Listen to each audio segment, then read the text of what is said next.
Purihin natin ang Panginoon. Ang tao'y nalagot ang relasyon niya sa Diyos simula nung ang tao'y nagkasala.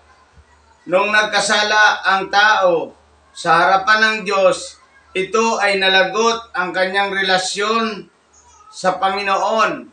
Yung relasyon ng tao at saka ng Diyos, ito ay naputol. Kaya sinabi niya dito sa Isaiah chapter 59 verse 2, ngunit ang sala mo ang nagiging dahilan, kaya di marinig ang dalangin mo, at siya rin ang dahilan ng paglalayo ninyo. Simulang ang tao'y nahulog sa kasalanan, bumagsak sa kasalanan ng tao'y nalagot ang kaugnayan ng tao at saka ng Diyos. Nung siya ay nalagot, ang tao'y nahiwalay sa Diyos. Nung ang tao'y nahiwalay sa Diyos, sinabi ng Biblia na ang tao ay mamamatay. Mamamatay pisikal at mamamatay espiritual. Ngayon, ang paraan lamang ng tao para makapagbalik loob sa Diyos, humingi tayo ng patawad sa Kanya. Magsisi tayo at tumalikod sa kasalanan upang tanggapin si Kristo bilang Panginoon at tagapagligtas ng Kanyang buhay.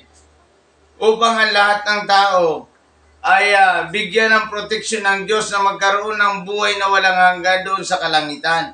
Ito yung binibigyan ng Diyos ang proteksyon sa lahat ng tao, na ang tao ay magkaroon ng buhay na walang hanggan sa pamamagitan ng ating Panginoong Jesucristo. Kung tatanggapin niyo si Kristo bilang Panginoon niyo at tagapagligtas at magsisisi kayo, muling idudugtong ng Diyos yung relasyon. Relasyon ng tao at saka ng Diyos. Kaya ngayong umagang ito, sinasabi ko po sa inyo, magsisi tayo at tumalikod sa kasalanan upang yung relasyon natin sa Diyos ay maibalik iyon ng Panginoon sa ating lahat.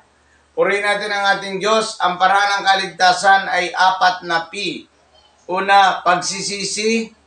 Pangalawa, pagtalikod sa kasalanan.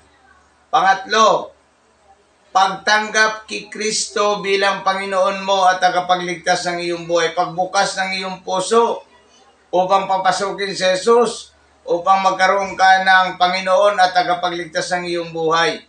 Pang-apat, pagsulat ng iyong pangalan sa aklat ng buhay. Pag tinanggap mo si Kristo, isusulat ang iyong pangalan sa aklat ng buhay. Ikaw ngayon ay may katiyakan na ng kaligtasan. 4 na P ang paraan para ang tao'y makapasok sa kaharian ng Diyos. Salamat po sa inyo. Purihin natin ang Panginoon.